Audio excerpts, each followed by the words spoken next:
Man, I hope you had a good time today. I'm Peter Radizeski. I'm going to talk about being happy. I know when I say that to people, they all laugh and go, you? Because, I'm kind of a cynical bastard. And they're like, how could you possibly talk about being happy? Well, I'm not really a pessimist. I'm actually a realist, and I keep my expectations pretty low. I expect everybody to be an asshole, so when they're not, I'm pleasantly surprised. So happiness is 50% genetic. It's all in your hereditary. It comes out in your personality traits. And then the other 50% is pretty much all up to you. It's up to your environment, your habits, and your attitude, especially your attitude.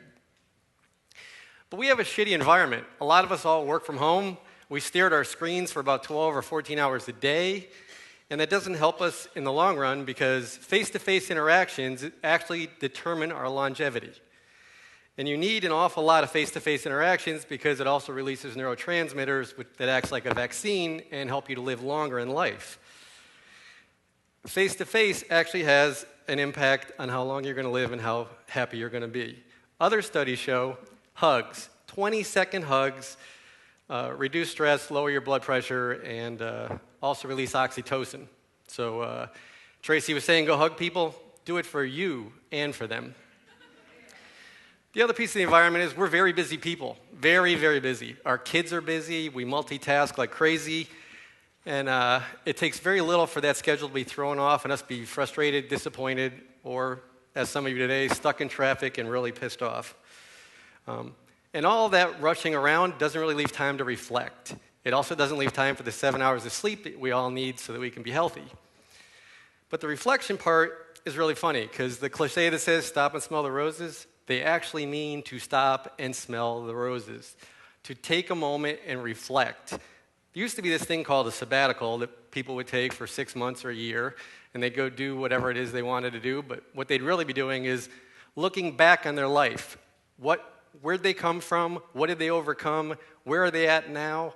And being grateful for that whole journey. How many of you journal?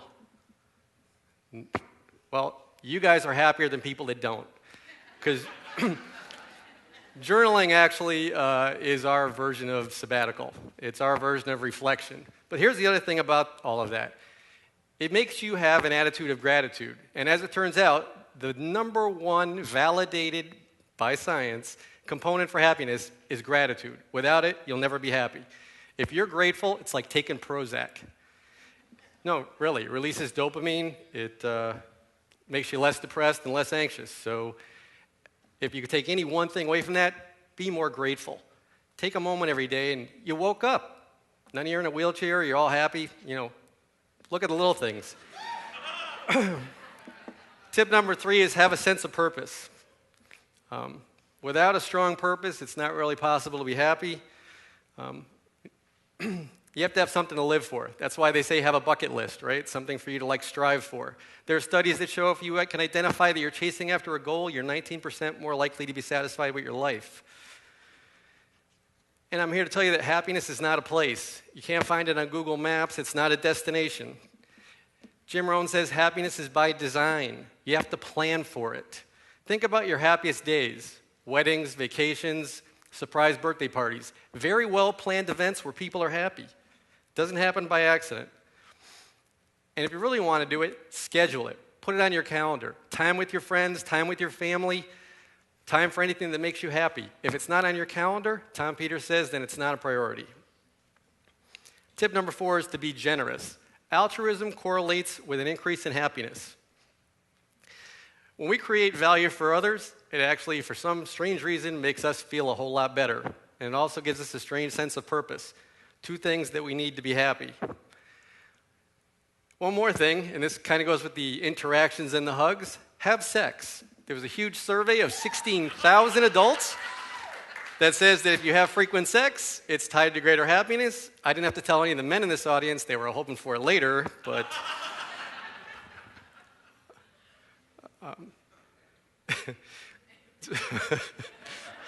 Sorry. So, to sum it all up for you, 1, keep your expectations real. 2, have an attitude of gratitude. 3, have a sense of purpose. 4, laugh, cry, and get face-to-face with people because social interactions will actually make you happier and live longer. And also, there's a study that says that you also won't be a drug addict if you have enough social interactions in your life. Thanks for coming tonight, and I appreciate y'all being here.